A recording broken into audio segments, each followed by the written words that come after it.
він робить такий саркастичний виклик цим народам. He challenges them to stand up against God if they are able. Він закликає їх стати проти Господа, якщо вони спроможуться. But, says Isaiah, they will stand broken in pieces. Але Ісая говорить, що вони розіб'ються на друзки. For God is with Judah. Бо Бог із Юдою.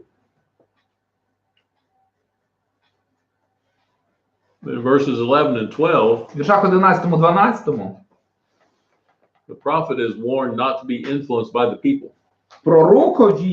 Пророк отримує застереження, щоб на нього не впливав народ. Nor is he to be in fear of them. І він не повинен боятися народу. They were accusing Isaiah of conspiracy. Ісаю звинувачували в змові. It's in verse 12. В 12-му вірші там говориться. In other words, they're calling him a traitor. Тобто, іншими словами, його називають зрадником. Because he's opposing the king and his desire to be aligned with Assyria. Бо він противиться царю в його прагненні вступити в альянс із Сирією. They were all saying this crazy prophet's going to get us all killed. І вони всі говорять, оцей несамовитий пророк, він нас до смерті підводить. They were reading that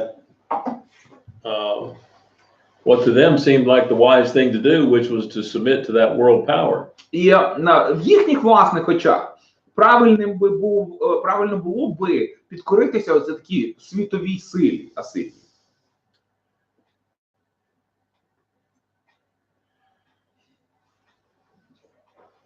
But Isaiah was not opposing the king.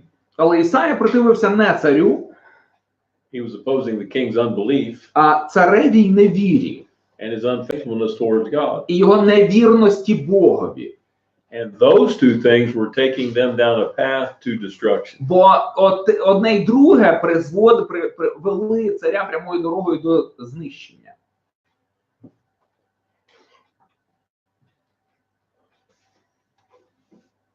And so Isaiah was not to fear what they were fearing. А Ісаї не слід було боятися того, чим вони йому погрожували. Nor was he to fear their accusations of a conspiracy. І звинувачень в змові також йому не слід було боятися.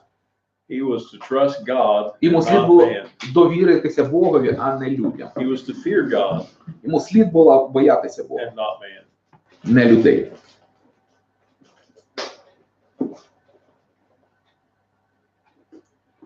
In verses 13 to 15, З 13 по 15 вірш indicate that when people turn from God, вказують, що коли люди відвертаються від Бога, when they refuse to trust Him, коли відмовляються довіряти йому, terrible things то occur. жахливі речі можуть статися.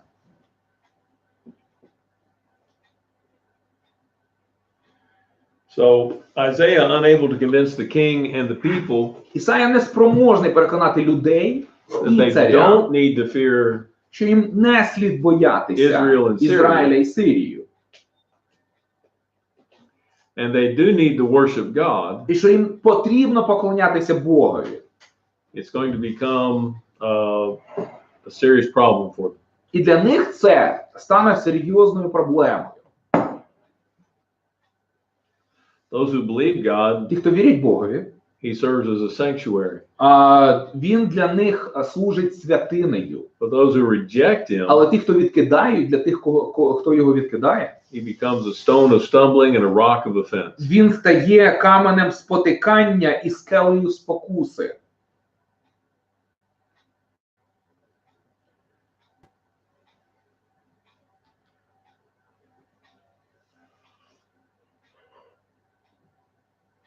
And so Isaiah says many of them are going Ісая to каже, fall and be taken. що багато хто з них упадуть і будуть полоненими. When Hezekiah tries to rebel against Assyria, Коли Єзикія пробує повстати проти Assyria, проти Асирії, that's when they're going to come, take those 46 cities and carry much of the population into captivity. то саме тоді асирійці приходять, вторгаються, беруть штурмом 46 укріплених міст і забирають величезну частину населення в полон. And part of the problem even Частина then проблеми was many of Hezekiah's advisors are going to be advising him to go to Egypt. полягала в тому, що багато радників царя Єзикії радили йому звернутися за допомогою до Єгипту. So they just could not bring themselves to trust God. Тобто вони просто ніяк не могли налаштуватися, себе підвести до того, щоб довіряти Богові. Now we have a prophecy of Далі пророцтво про Христа.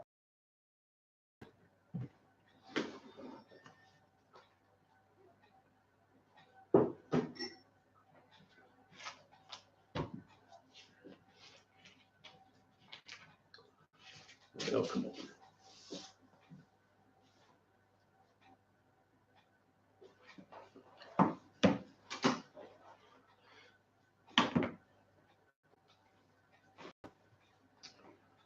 Let's read verses 16 to 18. 16 по 18 вірші прочитайте.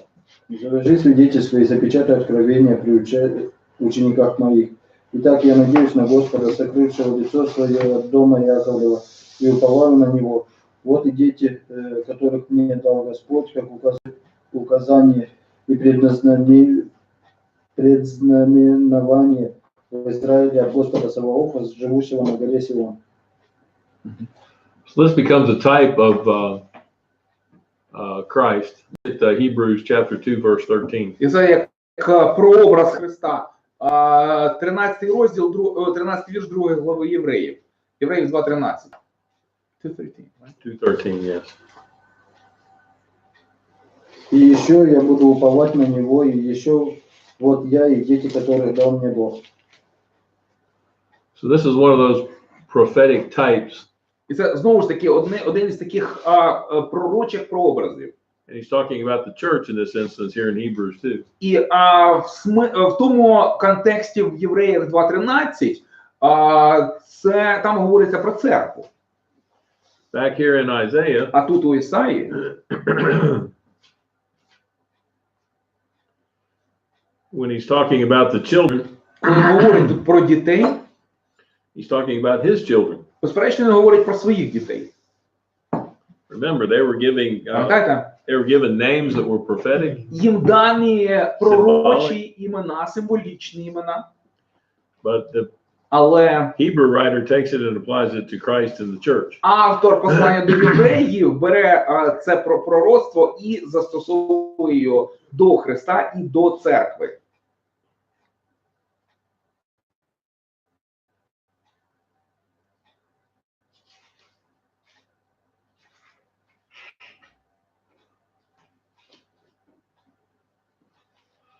So think about how far God has gone back here in Isaiah's day to try and get these people to trust him. Подумайте тільки до чого вдавався Бог для того, щоб мовити людей довіряти йому. And what does that tell us about God? І що нам це говорить про Бога? That he is merciful. He's merciful, patient, Терплячий.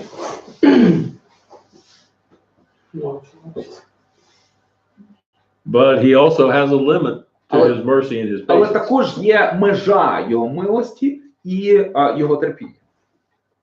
Because they're going to be punished eventually for their Бо з unbelief. часом вони за свою невіру будуть покарані. But God will find a way to bring about his will. Але Бог знайде все одно спосіб, як здійснити свою волю. He will find those who stay faithful. І він знайде тих, хто будуть вірними.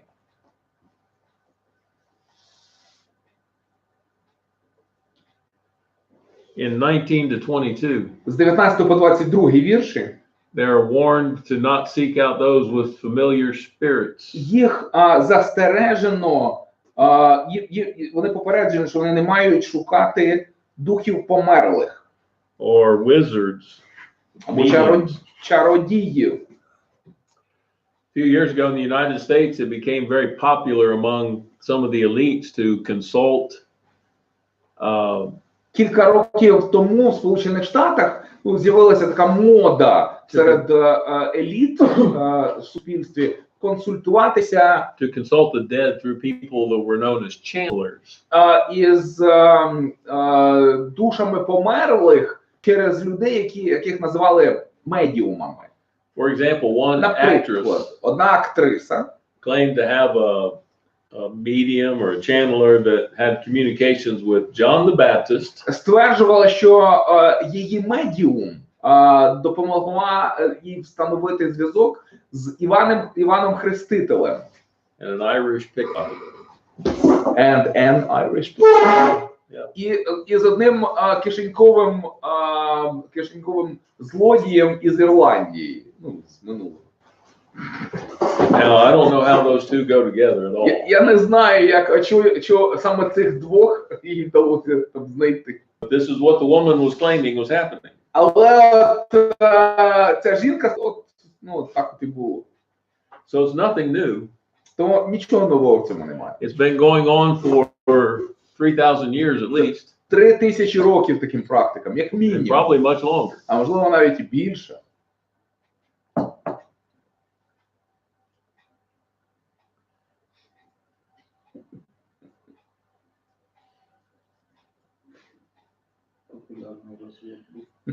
So he asked the question, should they seek the dead on behalf of the living? Він каже, хіба варто шукати мертвих від лиця, від особи живих? Rather than trusting in God, they're Замість trusting in these people. Щоб довіряти Богові, ви довіряєте цим людям померлим. But people are making the same mistake today. Люди тоді робили такі помилки і досі такі помилки роблять. Who is the one person who can truly communicate about life after death? Хто єдиний може нам донести правдиву інформацію про життя після смерті? Christ. Because he died and he came back. Він помер, він воскрес, він повернувся. So you can trust what he has to say about it. Тому що він скаже про це, можна цілком повністю довіряти.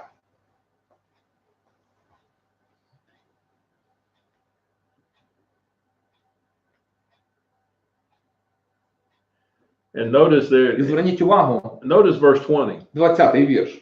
If they don't speak according to this word, that is what God says. Якщо вони не так кажуть, як це, тобто не так, як говорить Господь, It's because there is no light in them. то це через те, що у них немає зорі ранньої, або немає світла в них. Через то вони не говорять так, як Бог. Have you ever tried to find your way in the dark? Ви доводилося вам в темряві торувати шлях? Not very easy, is it? Нелегко, правда? Yeah, you're reaching around and trying to find things. Намагаєшся там якось там, простягаєш руки поперед себе, намагаєшся там знайти до чого там доторкнутися. If it's like my house, all over things the children have left out. Якщо ви у мене вдома, то ви спотикаєтеся об іграшки, які діти на підлозі полишали. Legos. Legos. Those are a lot of fun to step on. На Лего. Це прикольно, таке класно. Or you stub your toe on the piano bench somebody left pulled out instead of pushed in. It happened to me, I think. Або на банкетку, хтось там, це така лавка для гри на фортепіано, і стильчик. Хтось її залишає посеред цього, не прийняли з дороги. What does Psalm 119:105 tell us? It's not in the notes. 119:105. 119 чи 118 Псалом, 105 вірш. Знаєте, що говорить? It's 118:105 in Russian. Sorry. 118 105. Yeah, that's what it said. Oh, you knew that? Okay. Слово світильник для ноги. The light is the word is the light for The light into my path. Yeah.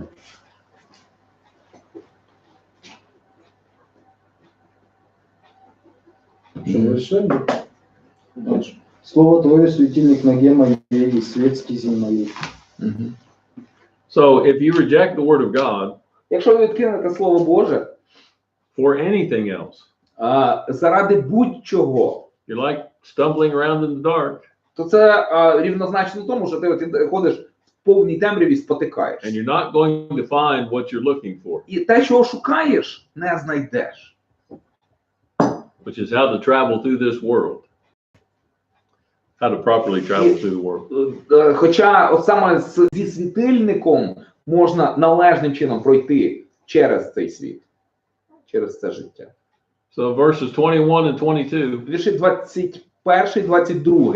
we see a picture of the state of distress when judgment comes upon the land. Ми бачимо, в якому стані напруженому, в такому в утисках настане руйнування землі, спустошення землі. They're looking everywhere to try to find some relief. Вони шукають втіхи і полегшення, де прийдеться. They even finally look up, Вони нарешті зводять очі свої вгору, but they're not finding any relief.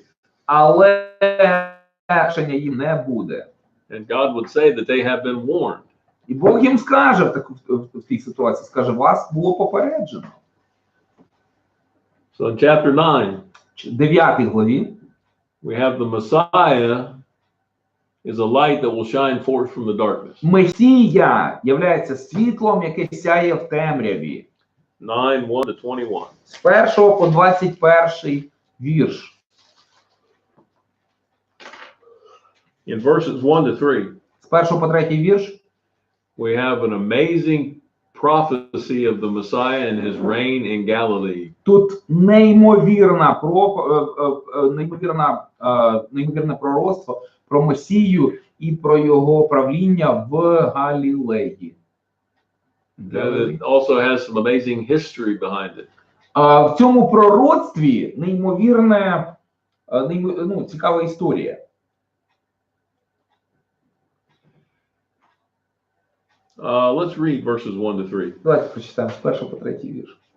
В прежнее время умолила землю Завулонову и землю Нефалимову, но последующее возвеличив приморский путь за Иордан Иудею языческую. Народ, ходящий во тьме, увидит свет великий, на живущих в стране тени, смертный свет воссияет. So this area is said to be in anguish. Тут сказано, що ця територія була в утисках. And in former times has been brought into contempt. А в минулому в ній було все добре.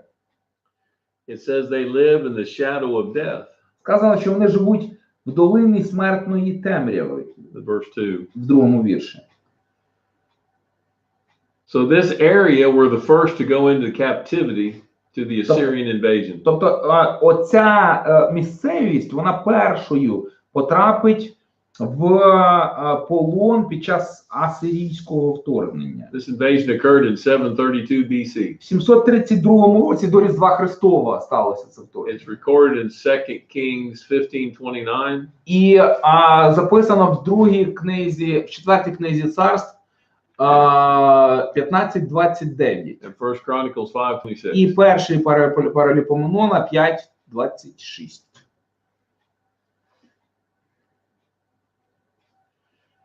Now, in the days of Jesus, В дні Ісуса this is an area that was held in contempt by most of the rest of the Jews. це територія Like, yeah, you people. ця територія вважалася такою, знаєте, ну, якби зневажали цю територію, типу як They had a poor у reputation. них була погана репутація.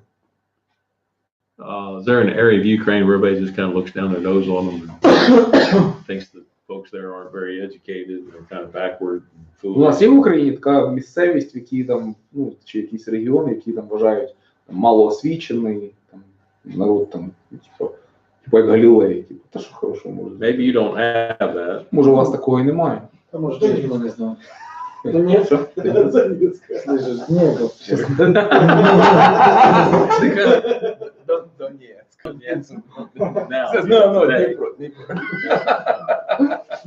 Щас мені кажеться, щас полетять помідори. Well, in the U.S. we have West Virginia. So. В Сполучених Штатах Західна Вірджинія. For some people. Ну, для декого, для деяких людей. Not Now, for West Virginia, I guess.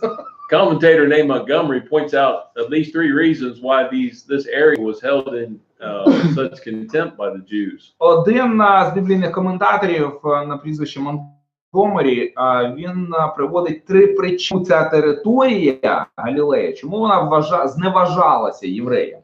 They were bordered by the heathen nation of Phoenicia. По-перше, перша причина, тому що вони межували з язичницьким народом Фінікії. In 1 Kings 9:12 we read that 3 Царств 20 cities 9:12 ми дізнаємося, що 20 міст in this region were given to the Gentile king Hiram в тому регіоні були віддані язичницькому царю Хіраму by Solomon. Соломоном. So they're thinking this is a impure area. Тому цю територію вважали нечистою. Judges 1:30-35 points out that when it was originally settled, many of the Gentiles remained there, living among the Jews. В книзі суддів, це друга причина, в книзі суддів в першому розділі з 30 по 35 вірш говориться про те, що в тому регіоні залишилося багато язичницьких народів, яких євреї не спромоглися вигнати чи винищити. So there's a strong chance that this was a mixed race area. Тому були високі шанси, що в цьому регіоні були змішанокровки. There's a lot of Gentile influence there. І язичницького впливу там було достатньо багато. And third, І третя причина they're a long way from Jerusalem and the temple. полягала в тому, що вони далеко знаходилися від Єрусалиму і від храму Єрусалимського. That means they're very far away from the influence of the teachers of the law. Що вони були далеко від впливу вчителів закону. And so in the days of Jesus, they were considered to be pretty ignorant. Тому в дні Ісуса тих людей з того регіону вважали такими темними, малоосвіченими. So this arrogant attitude grew up among the brethren in the far north. І ось серед Ізраїля, серед юдеї, таке відношення розвинулося, саме таке відношення розвинулося до їхніх братів з півночі. They were just uneducated. Просто неосвічені. Folks that lived out there in the country. Такі, знаєте, селюки. Look at John chapter 7. Івана 7 розділ. Подивіться.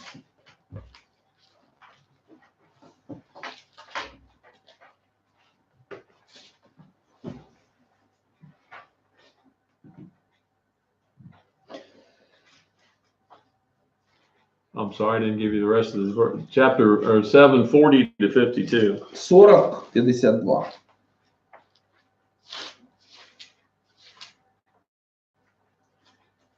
Notice one. Особливо перший вірш, зверніть увагу.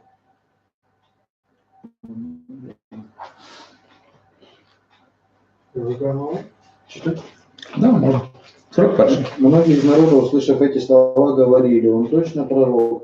Другие говорили: это Христос. А иные говорили: разве из Галилеи Христос придет? Не сказано ли в Писании, что Христос придет от семени Давидова из Вифлеема, из того места, откуда был Давид? И так произошло, о нем раскрыл в народе. Ну что, далі там не треба читати. До 42. 40-42. Okay. So do you read all of it? Through 52? Yeah. До 52 читати. Well, that's all right. We don't need to read all of Ну, it. все не треба читати. Which part did he read? Through 43. Through 43. That's basically, yeah. Okay, look at, now they send some people out to arrest Jesus. За Ісусом послали людей, щоб вони його заарештували. But when they went to arrest him, they became so overcome by his speaking that they Але- didn't arrest him. Але ті, кого послали, вони настільки захопилися тим, як він навчав, що його не заарештували. So let's read 46 to 52. З 46 по 52 давайте тепер прочитаємо. Служители отвечали: никогда человек не говорил так, как сей человек. Фарисеи сказали им: неужели и вы прельстились? Уверовал ли в него кто из начальников или из фарисеев? Но это народ невеждов, в законе проклято. Никодим, приходивший к нему ночью, будет один из них, говорит им: судит ли закон наш человека, если прежде не выслушает его и не узнает, что он делает? So, people in this region, Яке у них було відношення взагалі до людей, які жили в тому? no prophet has ever arisen from Galilee. Жоден пророк не вийшов, не був родом з Галілеї.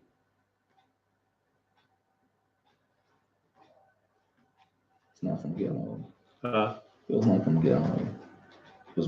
He was from Bethlehem Originally. originally. But he was born there, but he grew up in Galilee. Yeah. So that's where they made their mistake. They assumed. Ну, але він був не з Галілеї, він був з Віфлеєму. Ну, це якби була помилка з їхнього боку. Вони просто подумали, як прийняли, що він народився. Значить, якщо він з Галілеї, значить він там і народився і виріс і все інше. Але він був з Віфлеєму. But now think about when Jesus began his work, where did he begin? А коли Ісус почав свою роботу, подумайте про це. Звідки він почав? Еще с рождения. Ні, з якої місцевості він почав? Капернаум? Капернаум? Capernaum? Капернаум. Well, he was from Galilee, Ну, right? він був з Галілеї ж сам, Ну правильно? да, мать переехал уже туда и начал. Вроде бы, ну, ладно. So he does his work in Galilee Він починає з Галілеї. and was pretty successful there. І там він був достатньо успішний.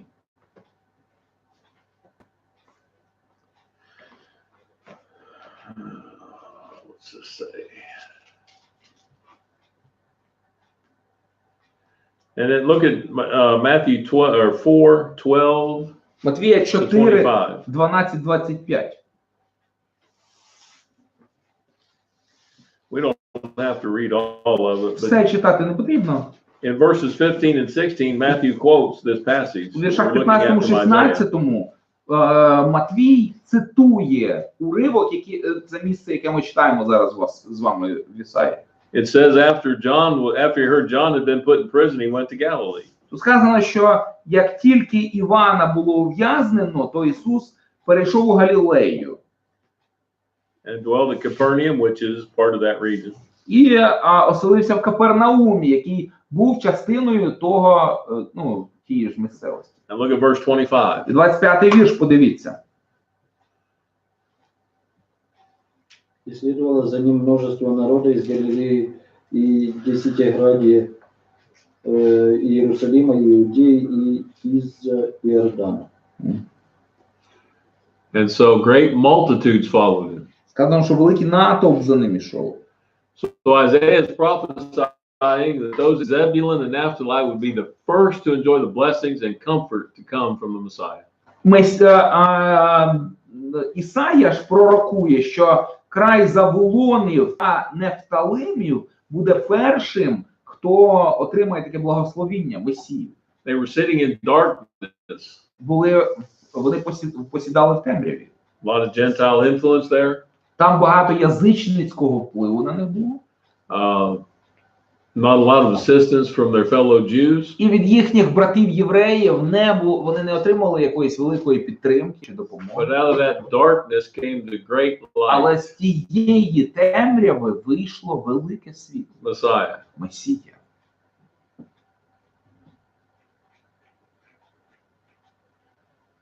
Any questions so far? Є запитання?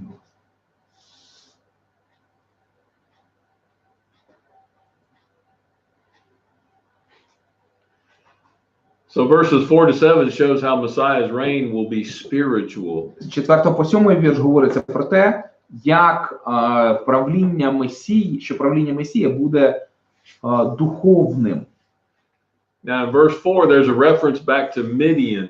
В 4 вірші посилання на Мідіяна. You remember what happened at Midian? Знаєте, що з Мідіамом сталося?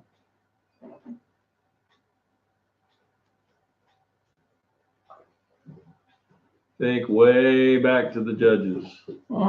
Поверніться в своїх спогадах до книги суддів.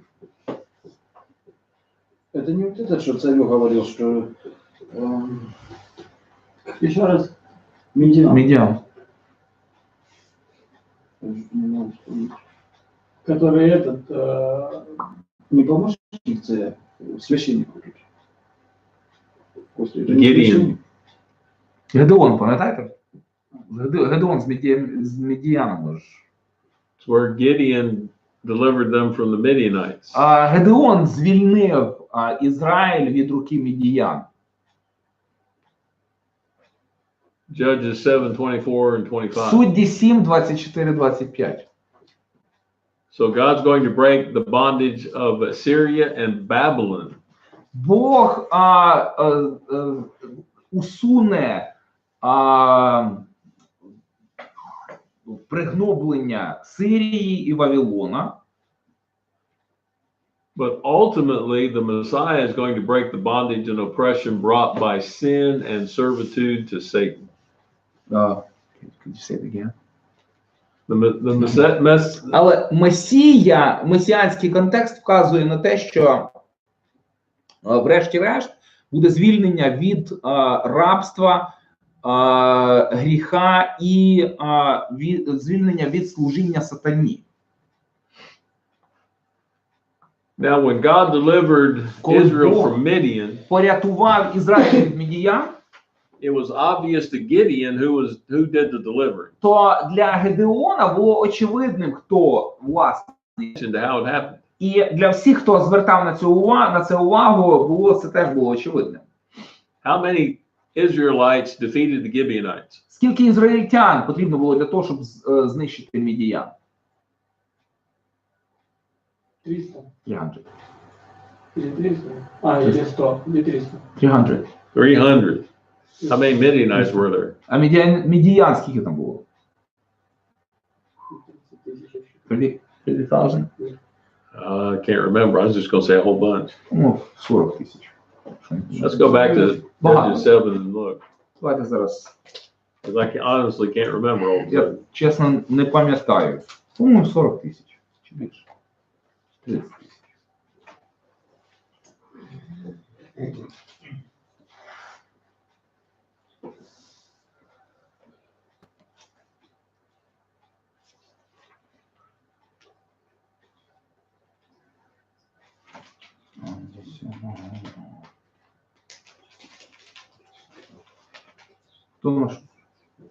There were 30, let's see.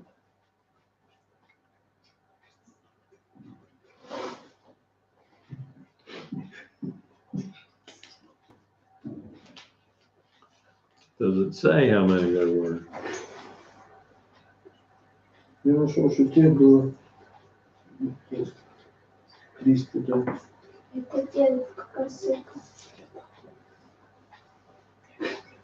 7 глава судей. 24. Ну, как Гедеон идет.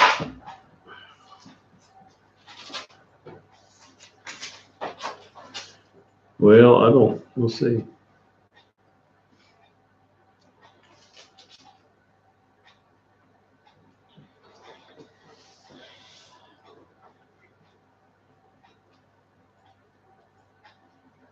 Ні, 30 тисяч було цих, 28 тисяч. I don't see a number, but there was a whole lot more than 300. 32 тисяч. There were 32,000 Jews, but those... Yeah, but then all but 300 were sent home, right? Медіан було, мабуть, більше, чи не 120. Well, the whole idea is Ну, смисл от в чому? God did the delivering, Що Бог порятував. It wasn't through the strength of Gideon and his army. І здійснено було це не Гедеоном і його армією. And so with Jesus, it's going to be apparent that God is delivering from the captivity again. Or that didn't make any sense. No. Sorry. It's going to be obvious that God is delivering through Christ. І буде очевидним, від чого Бог і що Бог буде робити через Христа. Також звільняти. And we have verse 6, which is an obvious reference to Christ. В 6 вірші очевидне пряме посилання на Христа.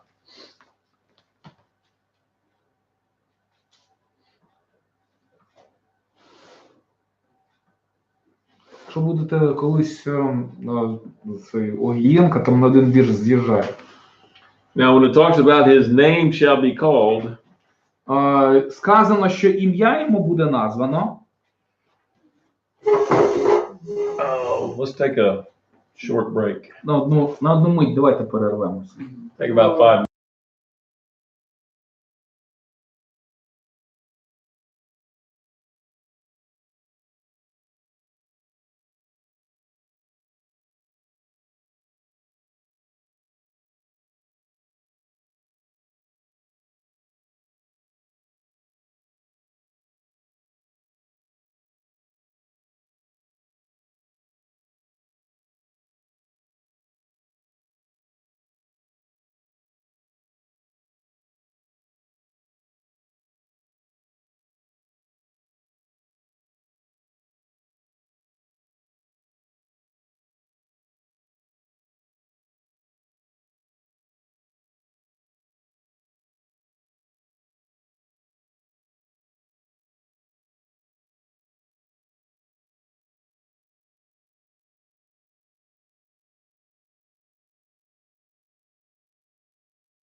вірші давайте Let's поговоримо. read it. Прочитаємо давайте.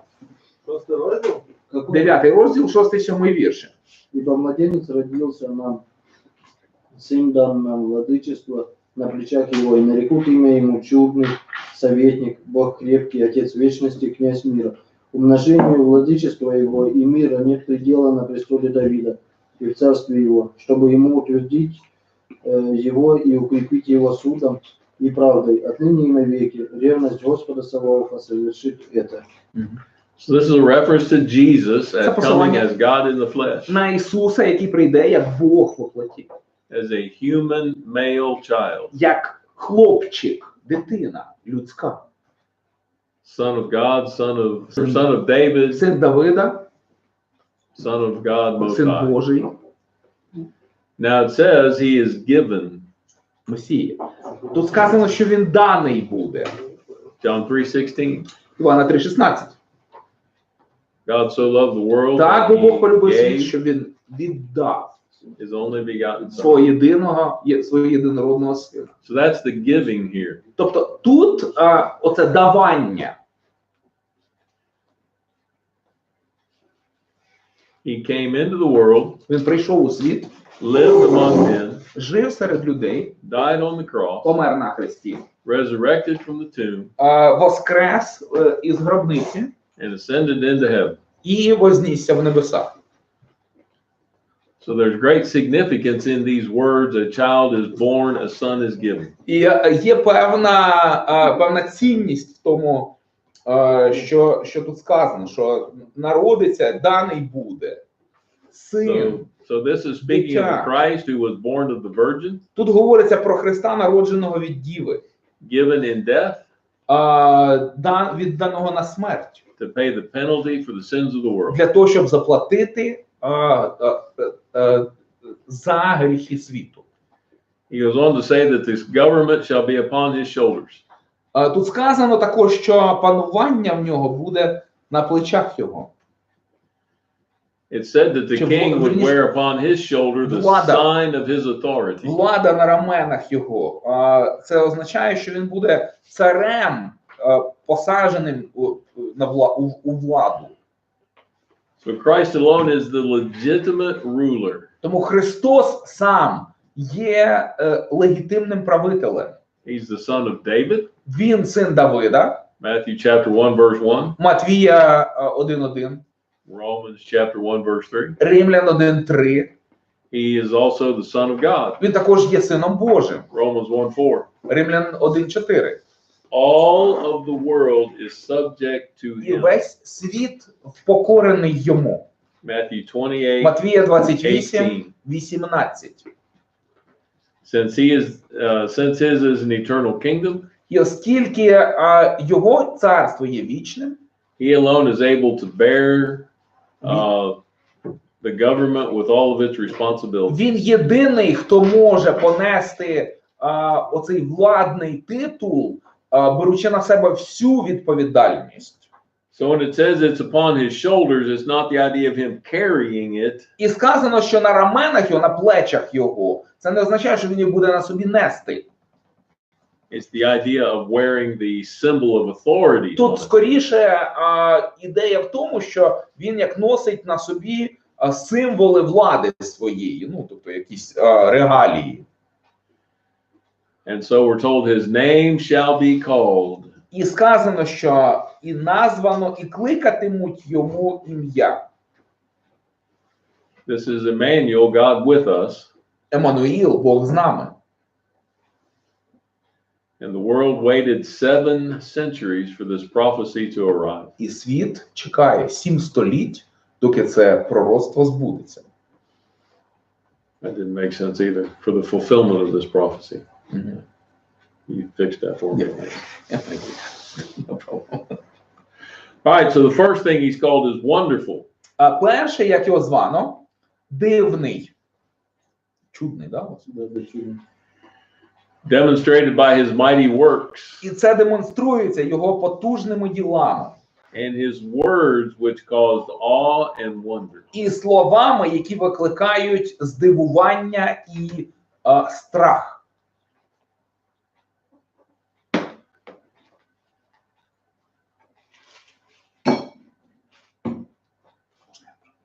Oh,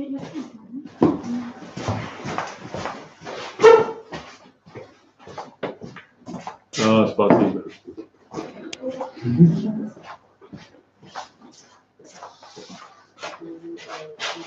Where was I?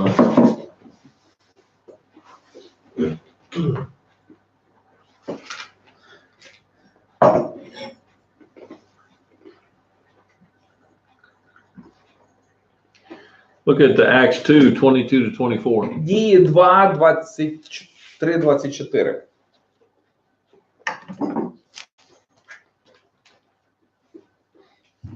Двадцять-два, 24. Дії 2, 22, 24.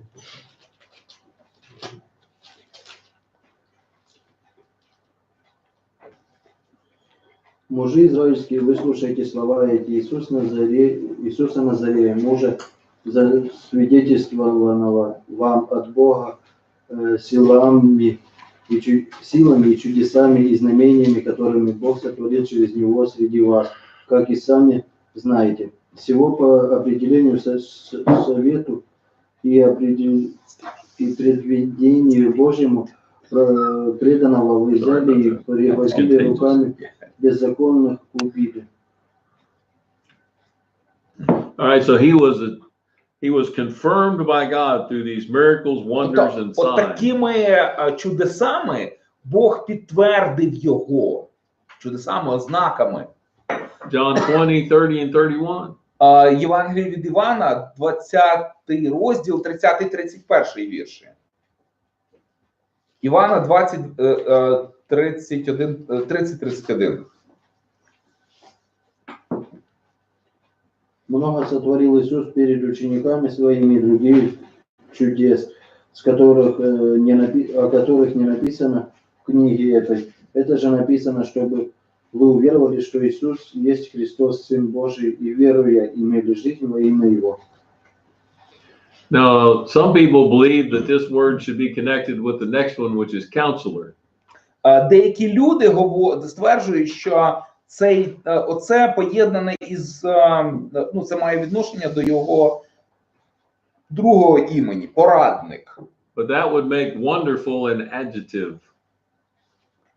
Але тоді таким чином дивний було б не іменником, а було б прикметником. But according to Vine, both of them are nouns. У відповідності із Вайном, це такий біблійний коментатор, обидва ці слова, дивний і порадник, являються іменниками, іменами существительними. So the wonderful stands as the first designation. Тобто дивний являється не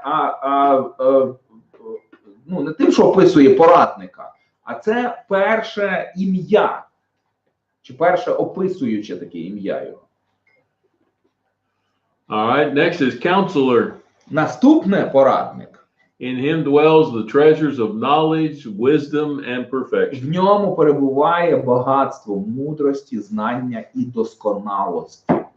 Colossians 2:3. Колосян 2:3. He's described as the wisdom of God, 1 Corinthians 1:24. І він описаний як мудрість Божа в 1 Коринтян 1:24. And the giving of this name indicates he will be qualified to carry out his responsibilities and duties as king. І те, що йому дане таке ім'я, передбачає, що у нього буде є здібності і можливості виконувати свої обов'язки царя. In ancient Israelite society, В стародавньому ізраїльському суспільстві the king was Цар responsible for settling the most difficult був відповідальний за вирішення самих складних диспутів, судових тяжб. Do you remember what Solomon requested when God said he could have anything in the world? Пам'ятаєте, що Соломон попросив, коли Бог йому запропонував що завгодно в світі? Wisdom to judge this thy Для того, great people. щоб судити народ твій. So he needs to be wise to carry out his duties Тому, as a counselor. Будучи порадником, він спроможний виконувати свої царські обов'язки. Советників. Да? 1 Corinthians 14:33 Коринтян 14:33. says he is not the author of confusion. Сказано, що він не є Богом безпорядку.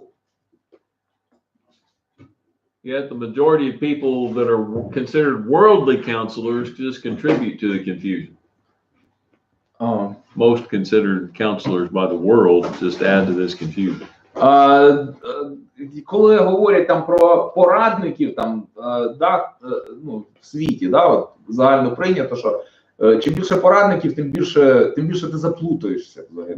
Вони не поясняють, а заплутають. He is the true solution to the problem А today. він являється справжнім вирішенням наших запитань сьогодні, наших проблем. He is also mighty God. Також він Бог сильний, тут сказано. That means he's deity. Це значить, що він є божество. Colossians 2:9 says in Колосян him 2:9 fullness of the Godhead dwells. говорить про те, що в ньому перебуває вся повнота Божої сутності. John 1:1-3. Євангеліє від Івана 1:3, Colossians 1:16-17 Колосян 1:16-17, says he is the creative agent for the natural world. що він через нього, ним створено весь існуючий матеріальний світ. He's also the one who created or built the church, Matthew 16:18-19. Матвія 16, 17, 18 говорить також про те, що він створив церкву.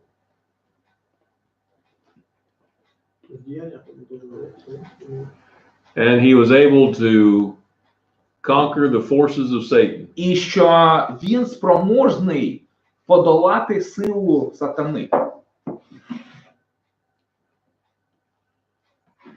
Questions or comments up to this point? Запитання чи коментарі? All right, the next one. Тоді наступне. Gets some people a little confused. Тут багато кого це смущає.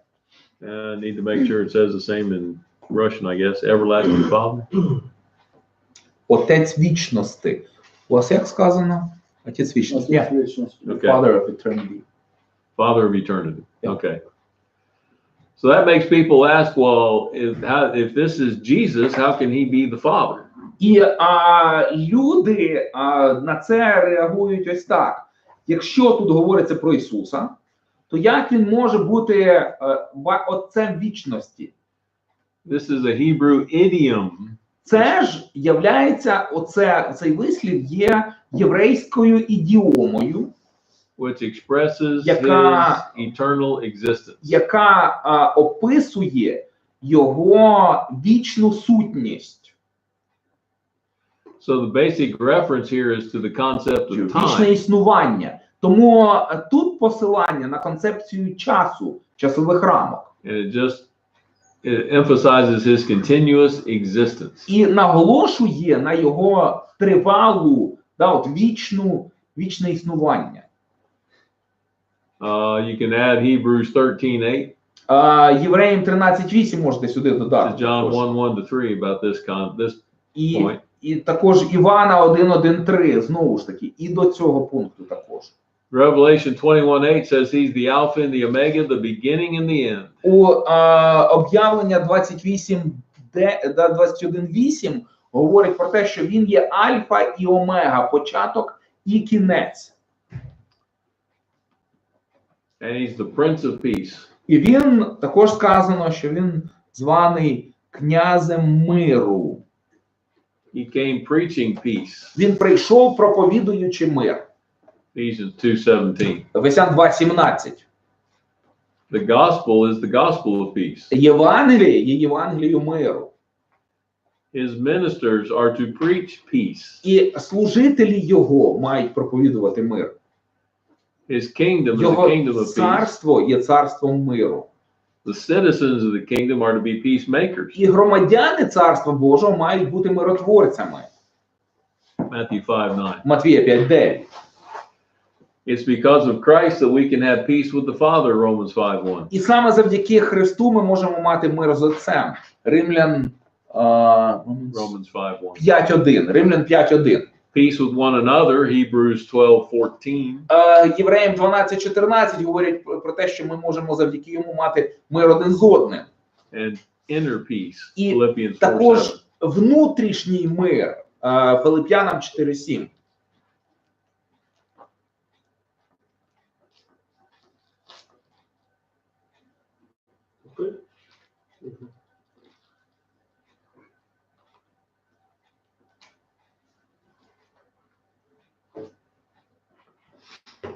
Якщо це вас розбудить, то, звісно, відкрити.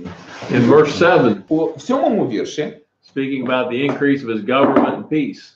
говорячи про те, що примножиться панування та мир на троні Давида у царстві, The emphasis here is upon the everlasting kingdom. наголошується тут наголос якраз на вічності цього царства.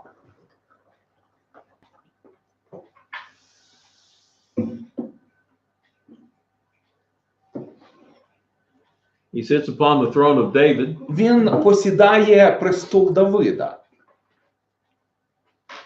David's reign as king Давид правив царем and his kingdom в своєму царстві.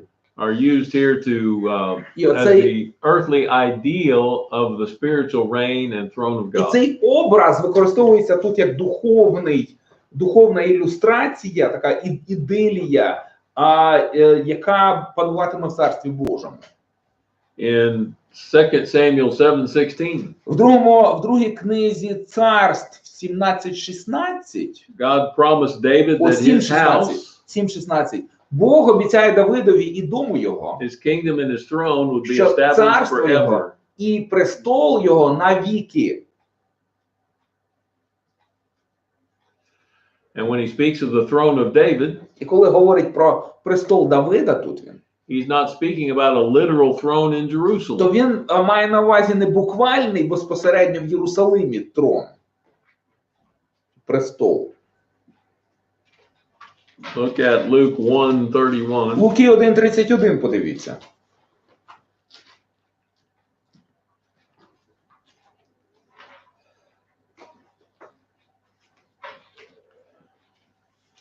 Through 33. До 33-го віршу. И вот зачнет во чреве и родишь сына, и наречешь ему имя Иисус. Он будет великий, наречется сыном Всевышнего, и даст ему Господь Бог престол Давида, отца его, и будет царствовать над домом Иакова вовеки, и царству его не будет конца. Also look at Acts 2:29-31. Також дії апостолів 2:38-39. 29-31. 20, з 29 по 31, пробачте. Мужи, братья, да будет позволено с дерзновением сказать вам о праотце Давида, что он и умер, и погребен, и гроб его у нас до сегодня. Будучи же пророком и зная, что Бог с клятвой обещал ему от плода чресел его воздвигнуть Христа во плоти и послать на престоле его, и посадить на престоле его. Он прежде сказал о воскрешении Христа, что не оставлена душа его в аду, и плоть его не видела тления. So when did God raise up Christ to sit on his throne? Коли Бог повищив Христа, щоб посадити його на престолі?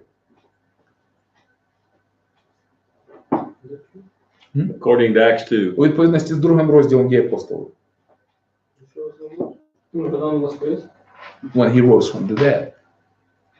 Exactly. Абсолютно. Most people Samuel and assume that it's talking about his birth. Більшість людей, читаючи у перший Самуїл або першій книзі царств, думають, що це про його народження мається на увазі. But Peter makes it clear Але that he's talking about his Петро resurrection. в другій главі дій апостолів проясняє це і каже, що тут там мова була про воскресіння Христа, саме тоді він посів на трон. So the reference here to the throne of David is not a literal throne. Тому посилання тут на трон Давида є не буквальним, посиланням на справжній буквальний престол, But it's a reference to Але це Christ's reign посилання over the spiritual kingdom, the на church. правління Христа в духовному царстві, в церкві. So he's now sitting on the throne of David, А Acts тепер 2:30 to 36. Вір 2:30, Acts 2:30 to 36. в 2 главі 30 по 36 вірші говориться про те, що Христос посів тепер на троні. And that thus fulfills the prophecy given to David that his throne would be established forever. І це якраз і є підтвердженням пророцтва, що престол його заснований і стоятиме в вічності. 2 Samuel 7. Друга книга Царств 7, 12, 16. Друга Царств 7, 12, 16. Когда же исполнятся дни твои, и ты почиешь с отцами твоими, то я восставлю после тебя семя твое, которое произойдет из чресел твоих, и уплачу царствие твое. Он построит дом имени моему, и я утвержу престол царствия его навек. Я буду ему отцом, и он будет мне сыном, и если он согрешит, я накажу его жезлом мужей и ударами сынов человеческих. Но милости моей не отниму от него, как я отнял от Саула, которого я отверг пред лицом твоим, и будет непоколебим дом твой, и царство твое навеки перед лицом моим, и престол твой устоит вовеки. All right, and the character of Messiah's rule is going to be with justice and righteousness. Правління Месії буде характеризуватися правосуддям і праведністю. Can't be a reference to the days of Isaiah. Тут не може бути посилання на дні Ісаї. There were some good kings, we said 3 out of 4. Були хороші царі, да, там із 3 з 4, по крайній мірі. But there was a lot of the leadership that was corrupt. Але багато в лідерстві було корупції.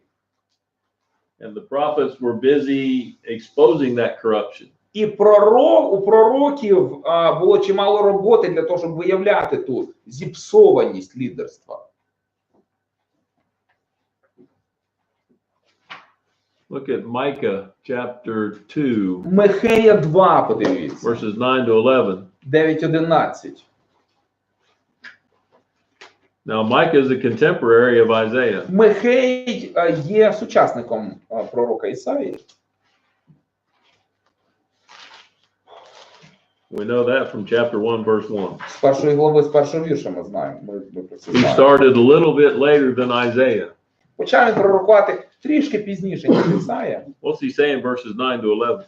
З 9 по 11 вірш, що він говорить? Женщин народа моего вы изгоняли из приятных домов их.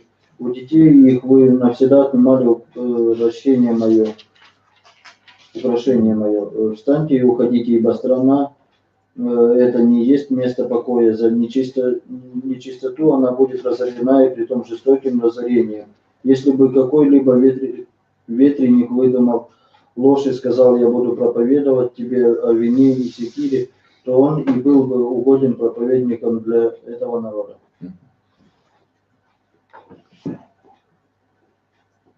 So how does Jesus rule with justice and righteousness? Як саме Ісус править в праведності і в правосудді?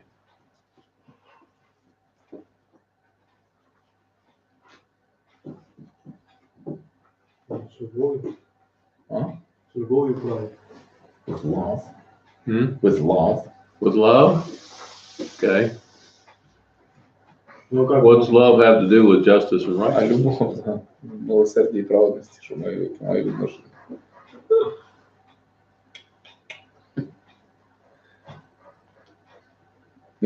Так, ну. Є.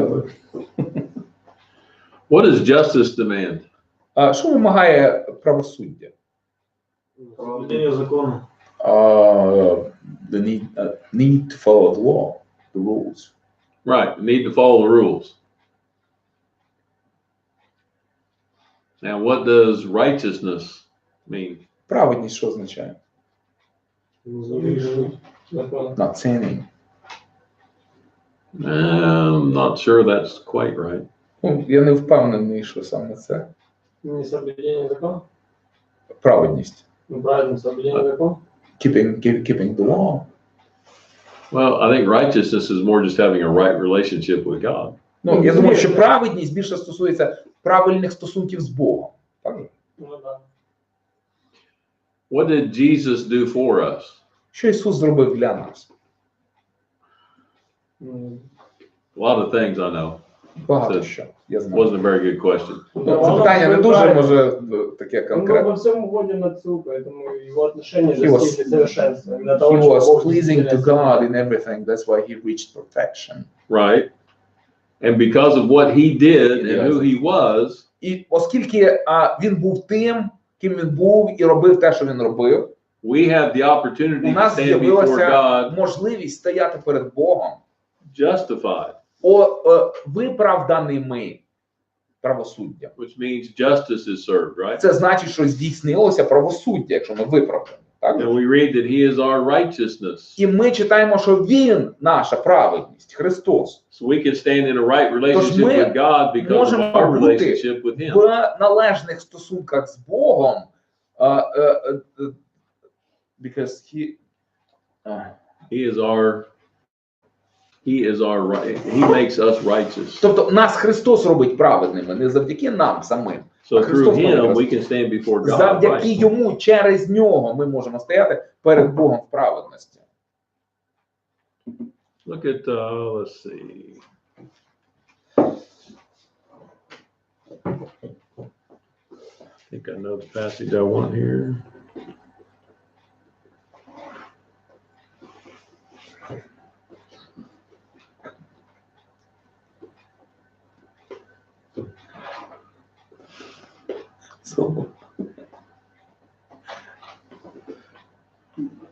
Yeah, look at Romans 4, 24 and 25. 4, 24, 25. You know, from me pretzels to keep my eyelids. Should I get you a couple? 24-25. We're almost done. Romans 4, 24 and 25. 4, 24, 25. Но и в отношении к нам внемется и нам, верующим в того, кто воскресил из мертвых Иисуса Христа, Господа нашего, который предан за грехи наши и воскрес для оправдания нашего. So he was raised up for our justification. Він воскрес заради нашого виправдання. So that we can be just, Це для того, щоб justified. ми були оправдані в очах Божих.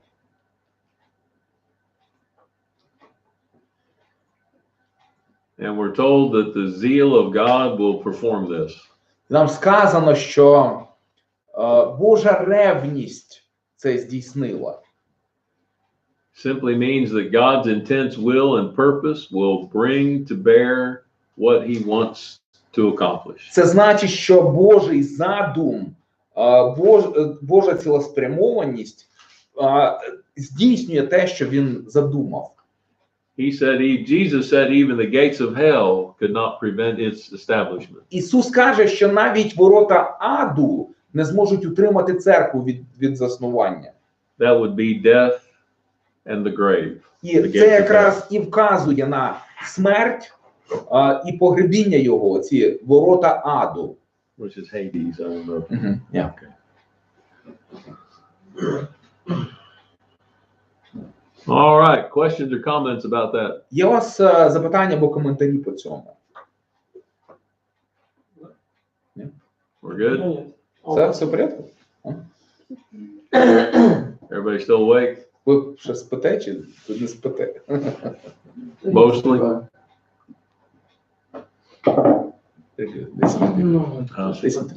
Okay. All right, well, next in our outline, we come to point F. Наступний пункт у нас, я не знаю, шостий А, Б, В, Г, Д, Е. I understand 9, 8 to 10, 4. 9 розділ, 8 вірш, до 10 розділу 4 віршу у нас. Ми розглядатимемо зараз.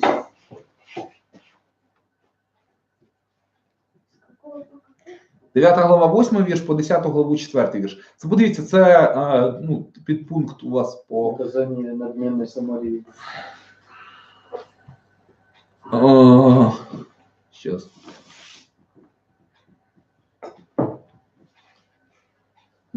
Виголошення знищення Північному царству.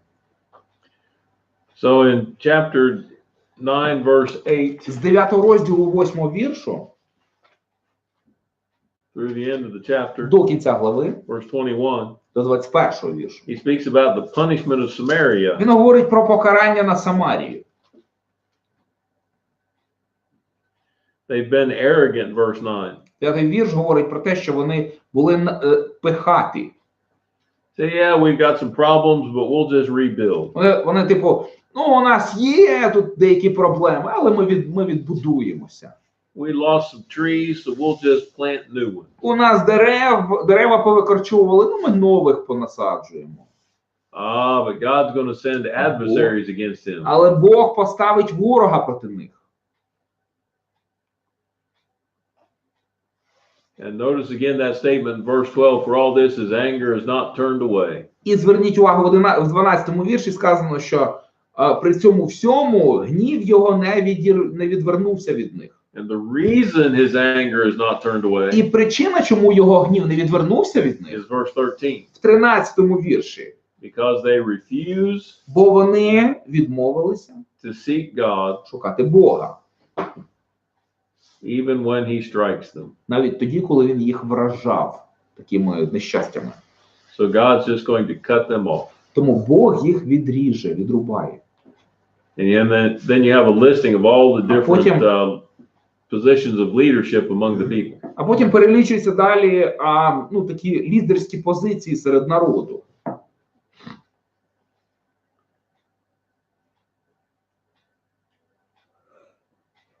And he will have no mercy on them because І він їх не помилує, everyone is a hypocrite and an evildoer. бо всі лицеміри і чинять беззаконня. He says their wickedness burns like a fire, verse 18. В 18 вірші сказано, що злоба їхня горить, як вогонь. And for all that, still his anger is not turned away. І через це все гнів його від них не відвертається. Next we come to the scourge of Assyria, chapter 10. В 10 вірші говориться про знищення Сирії. So this is now the third time God is going to refer to Assyria. Це вже третій раз в цій книзі поспіль Бог звертається до Асирії, чи говорить про Асирію. As God's weapon to correct and chastise І the він nation. посилається на неї як на свою зброю для того, щоб направити і виховати народ свій Ізраїля. In 7:20 they were hired razor. В 7 розділі, в 20-му вірші, там сказано, що вони лезо найняте. In chapter 8, 7 and 8, they were the raging river. У 8 главі 7-8 вірші вони названі як бурхлива ріка. Now in 10:5, А в he's the 10 rod of розділі correction. 5 вірші сказано, що вони жезл акий чи жезло виховання. All right, 1 to 4, we have a description of Judah's national sins. З 1 по 4 вірш описується національний гріх, то гріх народу юдейського. Those who make the laws, Ті, хто приймають закони, make them to defraud the weak and the poor. вони їх приймають так, щоб надурити бідних і пригноблених. But when God sends his judgment, they're going to be completely helpless. Але коли Бог пошле суд свій на них, то вони будуть безпомічними. They turn to the Assyrians, Вони звернуться до асирійців за допомогою. and now they have no place to go Але тепер їм уже більше нема куди звертатися. because the Assyrians are coming. Бо асирійці йдуть уже проти них.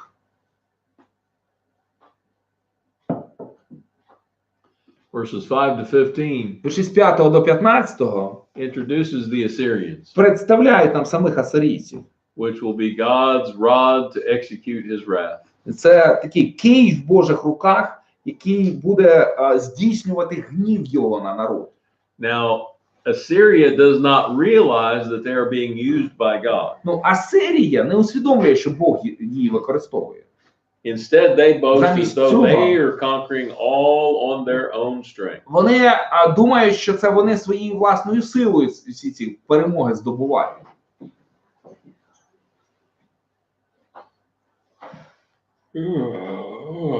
Excuse me. Может, отпустим Дэнджа на сегодня пораньше? Да, You say, maybe you should let them go early. I appreciate your concern. Дуже ціную вашу турботу.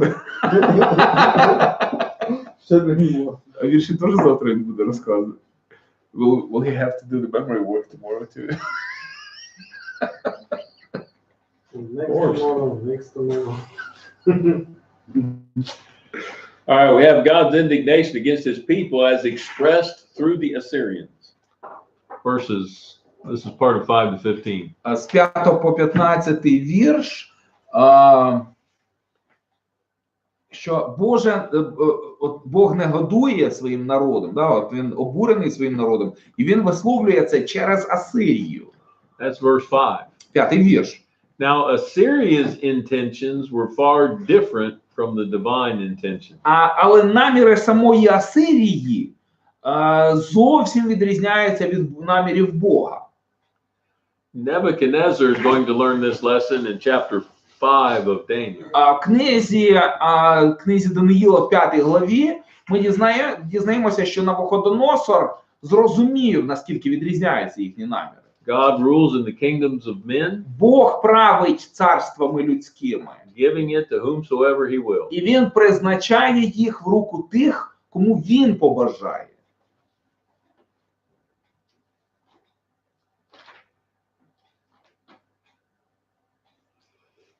They're boasting about how great and powerful they are, Вони хваляться тим, якими вони потужні, які вони сильні. ignorant of the fact that God was merely using them to Але вони- discipline the nations. Але вони просто не усвідомлюють той факт, що Бог їх використовує як народ, весь народ. Chronologically, this probably is after the taking of Samaria in the 6th year of Hezekiah's reign. А хронологічно, скоріше за все, це пророцтво було здійснене на 6-й рік правління Єзекії після падіння Самарії. It might possibly also refer to Але це також може відноситися their invasion of Judah in the 14th year of Hezekiah. до їхнього вторгнення до Юдеї в 14-й рік правління Єзекії. When Sennacherib boasted that he captured 46 principal Сенахерib cities.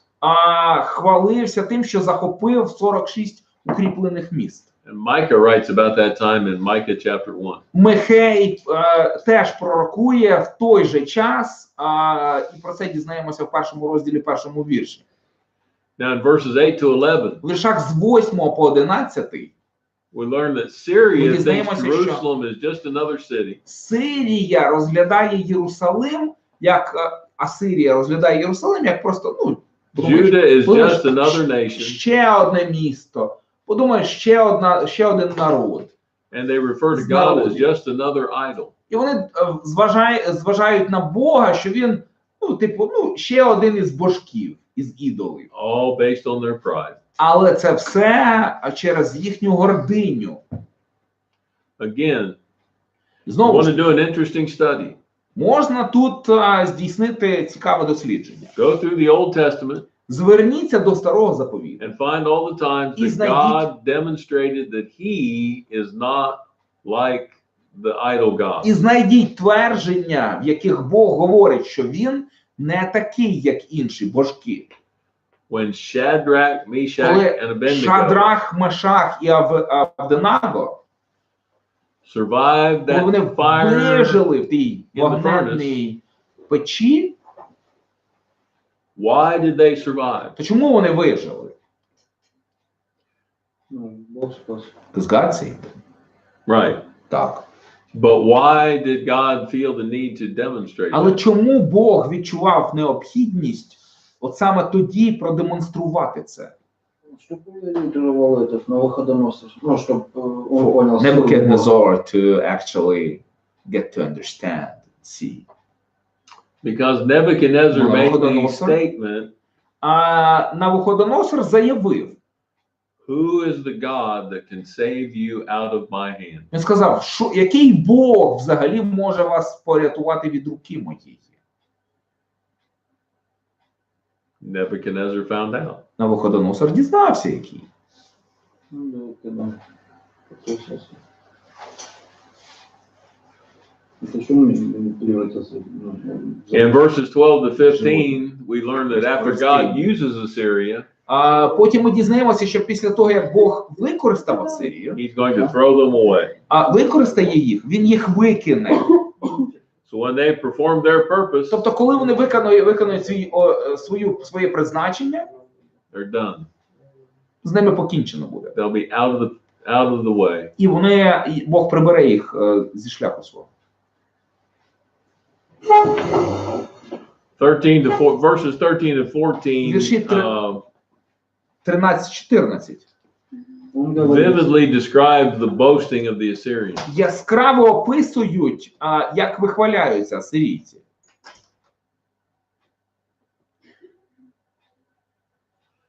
And of course, verse 15, Ну, безперечно, 15-й вірш. God illustrates the problem with his attitude. Бог говорить, в чому їхня проблема, от в їхньому відношенні.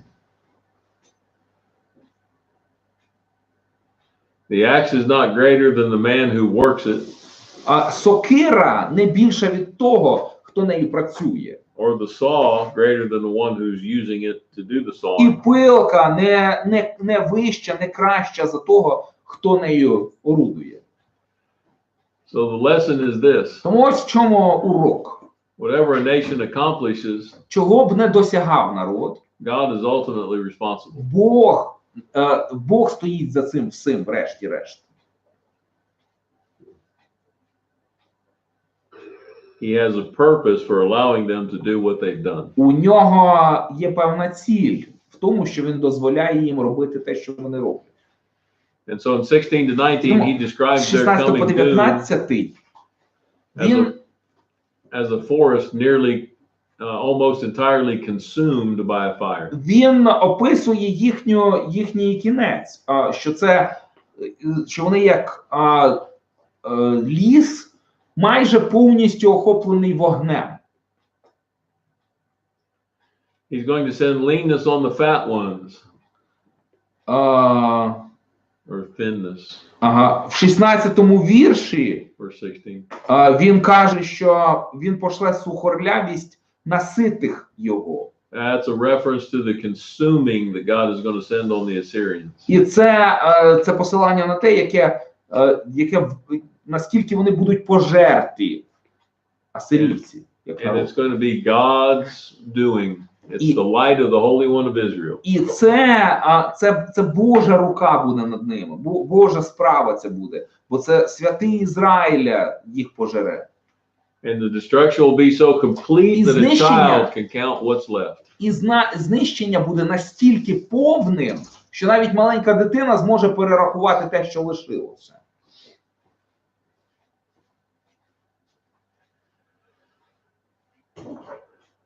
Beginning in verse 20, we have a reference to the returning remnant of Israel. З 20-го віршу знову посилання на останок Ізраїля, на тих, хто залишиться. Only the righteous will escape God's judgment. Тільки праведники уникнуть суду Божого.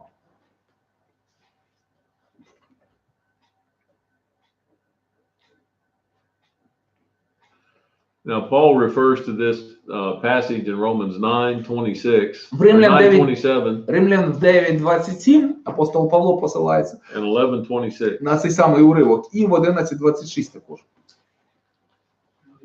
9:27, да? 9:27 and 11:26. Да, 9:27 и 11:26. Исаия провозглашает об Израиле, хотя бы сыны Израилева были числом, как песок морской, только остаток спасется. 11 вершей. Итак, весь Израиль спасется так, как написано: придет от Сиона Избавитель и отвратит нечистие от Иакова.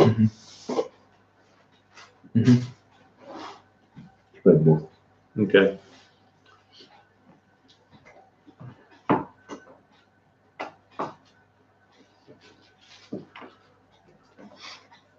So that's This is one of those twofold prophecies, Це одна із таких двояких пророцтв, or a typical prophecy. або It таких типових пророцтв. primarily referred to the days in the primary reference was to the days of Isaiah, Пріоритетне посилання, безперечно, на дні Ісаї, but it has an ultimate application to але, the days of Christ. але абсолютне посилання тут на дні Христа, на дні Христові.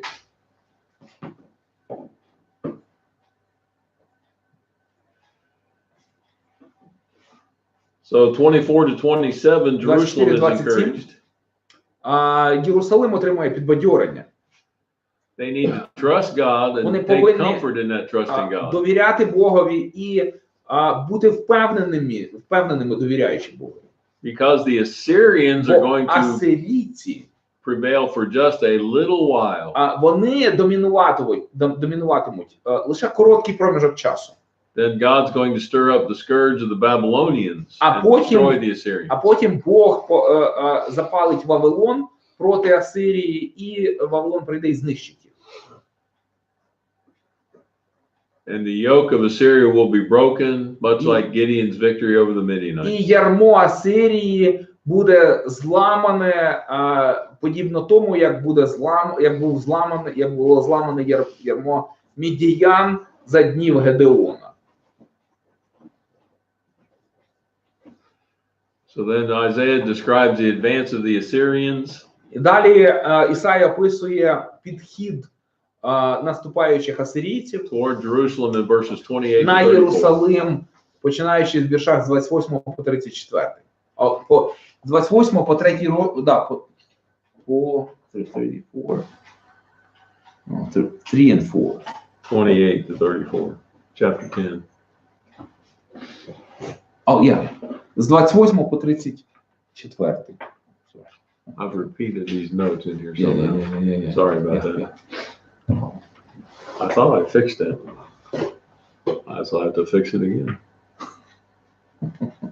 Whatever it takes. All right, now he mentioned several places. These are all in the general vicinity around Jerusalem. І далі він згадує кілька місцевостей, які знаходяться в передмістя Єрусалиму.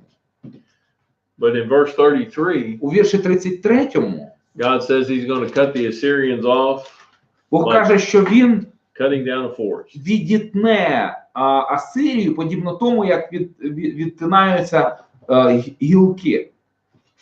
So how many Assyrian soldiers died in one night? Скільки асирійських солдатів загинуло в одну ніч? 2 Kings 19 or 4 Kings 19, 35 to Четверта 37. царств 19. 180. 185,000. 185 тисяч. Do what? They kind of kept 5,000. Maybe those Приберегли, maybe those were the reserves. Може, це резерви були, такі. All right, let me find the next section here. Can't believe I've repeated these notes. That's what happens when you get tired. Yeah. All right, we have the Messiah's reign of peace beginning in chapter 11. Починаючи з 11-го розділу, ми бачимо правління Месії в мирі. So we'll take about another 5-minute break and finish this section and call it a day. 5 хвилин давайте перервемося, а потім завершимо.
All right, we have the messianic reign of ideal peace, 11, 1-9. 11.1.9 у нас тут зображена така ідеалістична картина правління Месії в царстві його.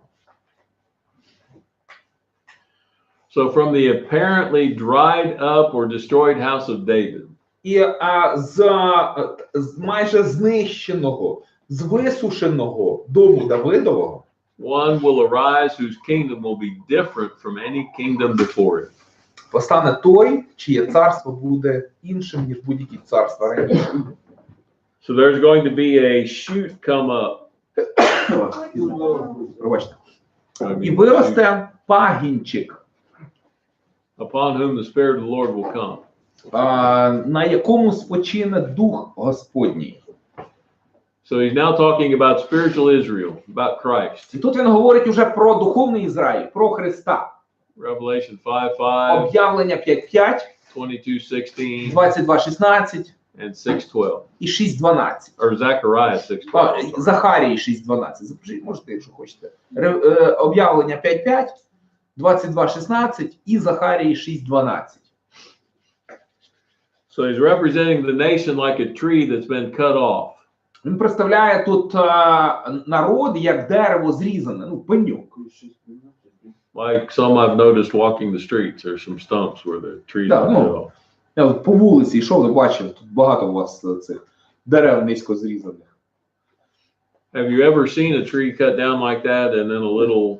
Може, ви бачили, коли Чуть-чуть. дерево спилюють, і потім геть зовсім низько до землі, і потім з часом виростає пагінчик. Yeah.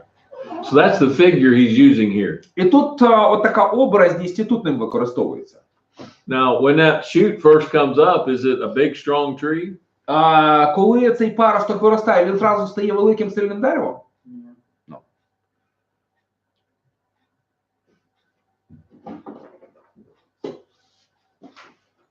So he'll have reference to that fact a little bit later.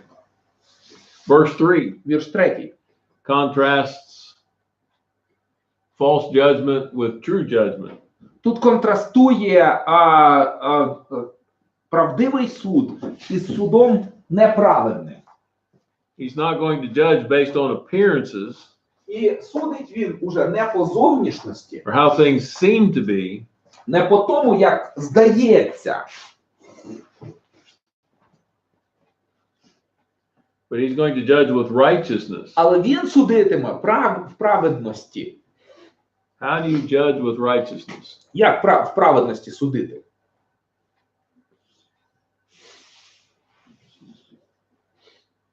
Ну, по делам будет судить. By what they do. They actually do. Как объяснить? Well, what's According the to what- standard? What's the standard for the judgment going to be? Який буде стандарт правосуддя? Как Христос прожил. Нормально, ну как сказать? Like Правильно. appropriate. How do we know what's appropriate? Та як ми знаємо, що правильне? Ну, по закону. According to the law. According to what? To the law. Now, what's the law for the church? А закон церкви це що? Христос. Christ. Слово. The word of God. Scripture Писання? given by Christ. Дане Христом. So he's going to judge according to what the scriptures are teaching, what God's teaching. Він судитиме в відповідності з тим, чого навчає Бог, через Писання.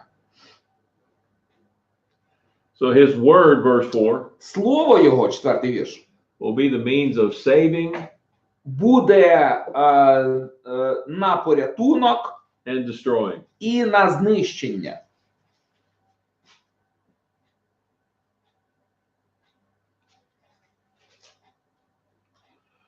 So verses 6-9 6 по 9 вірш speaks about the nature of those who submit говорять про сутність тих, хто покориться to the government of the branch. правлінню цього пагінця, цієї let's галузки. read that. Давайте прочитаємо з 6 по 9. Тогда волк будет жить вместе с ягненком, и барс будет лежать вместе с козленком, и теленок, и молодой лев, и вол будет вместе с малым, и малое дитя будет водить их, и корова будет пастись с медведицей, и детеныши их будут лежать вместе, и лев, как вол, будет есть солому, и младенец будет играть над норой аспида, и дитя протянет руку свою к гнезду змеи. Не будут делать зла и вреда на всей святой земле моей, ибо земля будет наполнена видением Господа, как воды наполняют море. All right, so this is not talking literally. Тут не буквально мається на увазі все. This doesn't happen in nature, does it? Бо в природі такого, не буває. So some of our friends try to say this is proof that Christ is going to come and set up a kingdom on the earth and Деякі з наших, everything will be peaceful. деякі з наших друзів стверджують, що Христос, це все вказує на те, що Христос прийде на землю, і тут на землі встановить своє царство, і все буде мирно. But it seems to me that what he's actually depicting Мені здається, що він по-справжньому, про що він говорить, is the reconciliation between Jews and Gentiles. примирення між євреями і язичниками. In the book of Romans, Paul uses the figure of wild grapes and cultivated grapes. В посланні до Римлян апостол Павло використовує як ілюстрацію дикий виноград і культурний виноград. And grafting in І коли прививають, да? And so here галузки дикого винограда до свійського винограду. The wild animals, Ці дикі тварини, the bear and the lion, ведмідь, лев там, чи that would be the леопард, Gentiles. це язичники. And the tame ones А тихі would represent the Jews. представляють собою євреїв. They'd become one in Christ. Бо вони стануть одним у Христі. Look at Galatians 3:29. Галатам 3:29.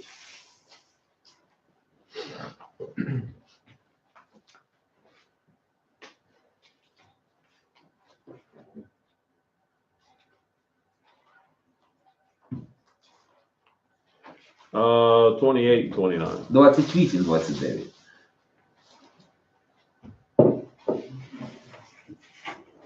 Нет уже иудея, ни язычника, ни раба, ни свободного, нет мужского пола, ни женского, ибо все одно во Христе Иисусе. Если же вы Христовы, то вы семья Авраамова и по обетованию наследники. So he's made the two one. Він з двох зробив одне. У Ефесян In Ephesians 2:11 to 22, 2:11-22 he says that these Gentiles were once aliens from the commonwealth of Israel. він каже, що раніше язичники були чужинцями серед спільноти єврейської. Having no hope and without God. Бо у них не було надії, і вони жили без Бога. But they've been brought near, verse 13, through the blood of Christ. У 13-му вірші сказано, що вони, бувши далекі, стали близькі через кров Христа. And he is our peace. І 14-му вірші, що він є наш мир. Making both one. Що вчинив із двох одне. And removing the wall of division. І зруйнував стіну розділення.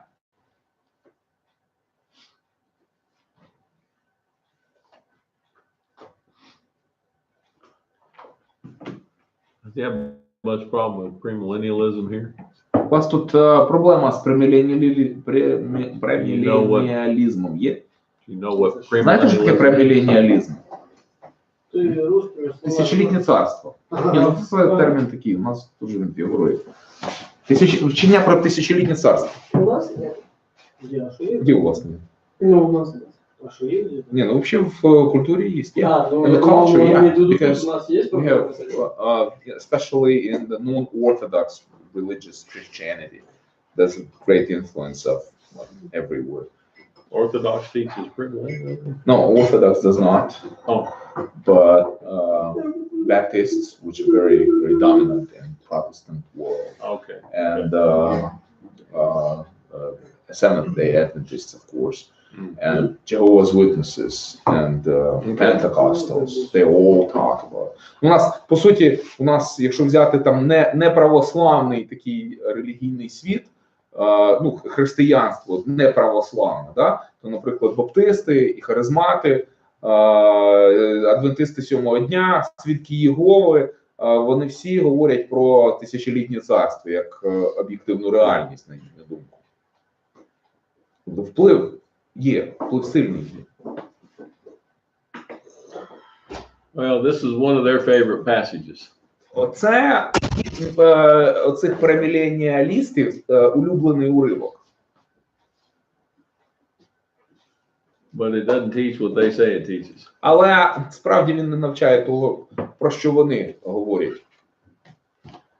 Generally speaking, when a passage is В цілому, якщо якесь місце в Писанні, what's the word I'm looking for? When it's so far away from what the reality of things are, it's figurative. якщо якесь місце в Писанні настільки віддалене, ну якби настільки далеке за смислом від реальності, тобто щось абсолютно нереальне, щось описується, то це образна мова. Тут не можна сприймати буквально те, що використовує таку образну мову. Ну, как сравнение вот это вот бас с этим. It's like the comparison of these animals. It's so out of this world. Right. So much out of this world. Just so out of character. Да, настільки воно не відповідає сутності. All right, any questions? Є у вас запитання? Може, ще час? We'll resume talking about the branch. Ну, через 5 хвилин ми продовжимо. Через два. In 5 minutes we could... I misinterpreted. I said in 5 minutes we could... I think some of them know English well enough to catch it. Каже, ну, я знаю, що дехто тут знає англійську трохи, так що ти їх не надуриш. Tomorrow we Завтра. should have the midterm. Завтра у нас буде проміжний тест. So what we're going to do От що ми зробимо з вами? is at the end of class, А в кінці занять завтра we will give you the